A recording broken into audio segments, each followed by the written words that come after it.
An arrogant wrestler smashes a bottle on Steven Seagal's table inside a Texas steakhouse, but seconds later everything changes. Witness how confidence turns into regret in the blink of an eye. Don't forget to like, subscribe, and share. Also tell me, where are you watching from? Let's get started.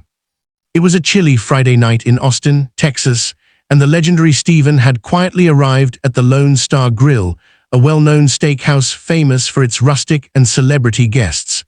People often came here for two things: its perfectly grilled ribeye and the chance of spotting a Hollywood icon.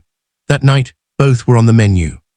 Steven had taken a corner table, enjoying a peaceful dinner after attending a charity event supporting injured veterans. Wearing his usual black jacket, tinted glasses, and calm expression, he looked like a man who couldn't be bothered by trouble. But trouble was already walking through the door. A group of loud, muscle-bound wrestlers from an underground Texas league pushed through the entrance. They had just finished a show nearby and were still pumped up with adrenaline and cheap beer. Leading them was Blaze Hunter, a cocky 6'4" wrestler known more for his ego than his skill. He strutted into the restaurant like he owned the place, slapping chairs, yelling orders, and making everyone uncomfortable. When Blaze spotted Steven sitting alone, he grinned wickedly. "Yo guys, look who it is," he shouted, Mr. Hollywood Ninja himself. His friends laughed loudly, drawing the attention of the entire restaurant.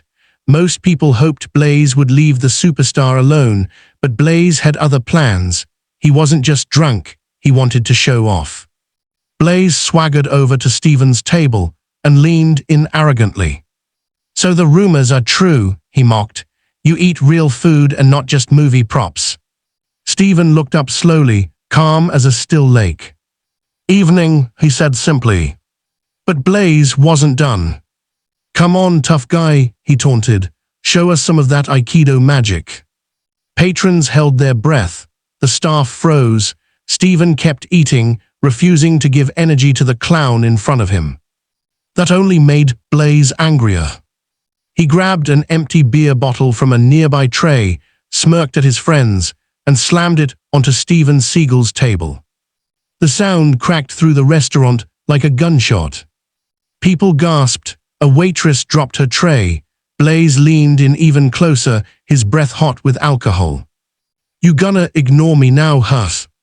Steven finally placed his fork down with quiet precision. His expression didn't change. No fear, no anger, just a steady, icy calm. It was the kind of look that made even confident men second-guess their choices. The entire restaurant fell silent. Even Blaze's friends looked uneasy now.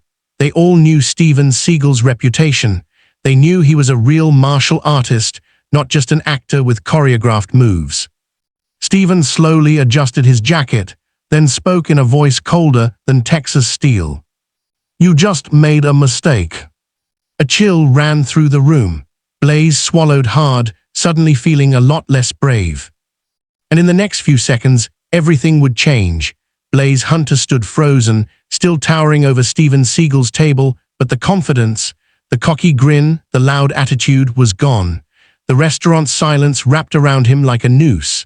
Even his wrestler friends suddenly seemed smaller, shifting nervously, unsure whether to interfere or run. Steven rose slowly, not in a rush, not aggressive, just deliberate and controlled. His movements were so calm that they were scarier than a punch.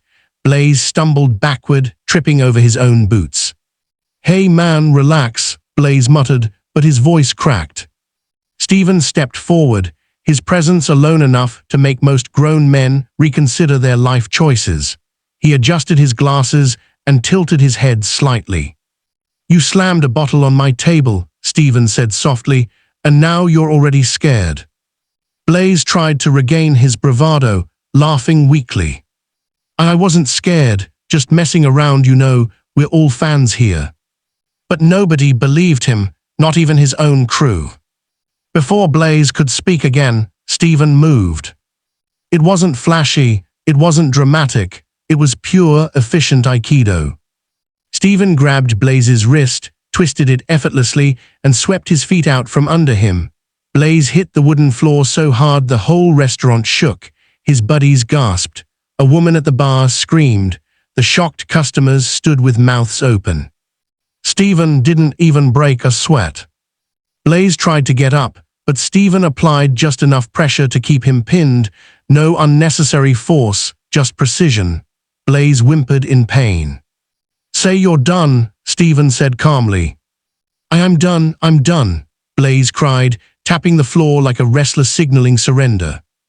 The other wrestlers jumped forward to help, but Steven shot them a single sharp look, sharp enough to freeze them in place. "Your friend started this," he said, his voice still steady. "Let him finish it." Blaze shook his head, desperately.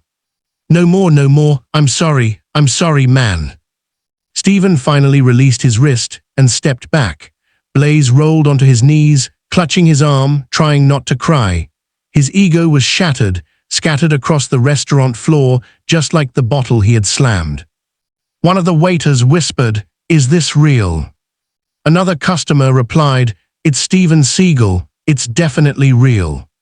Steven moved back to his table, sat down, and calmly resumed eating his steak as if nothing had happened. The entire restaurant remained dead silent, unsure whether to clap, breathe, or just stare in awe. Blaze's friends rushed to lift him up, but he pushed them away. Don't touch me," he muttered miserably. "Let's just go." They hurried out, leaving behind the mess and their humiliated leader.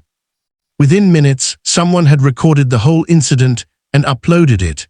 By the next morning, the video had gone viral across the USA. Headline after headline flashed across social media. Steven Seagal silences arrogant wrestler in Texas restaurant. Bottle slam turns into instant regret. Blaze Hunter begs for mercy, caught on camera. America watched in shock, amazement, and a bit of satisfaction. And Steven, he simply finished his dinner and tipped the waitress double for the trouble he didn't even start.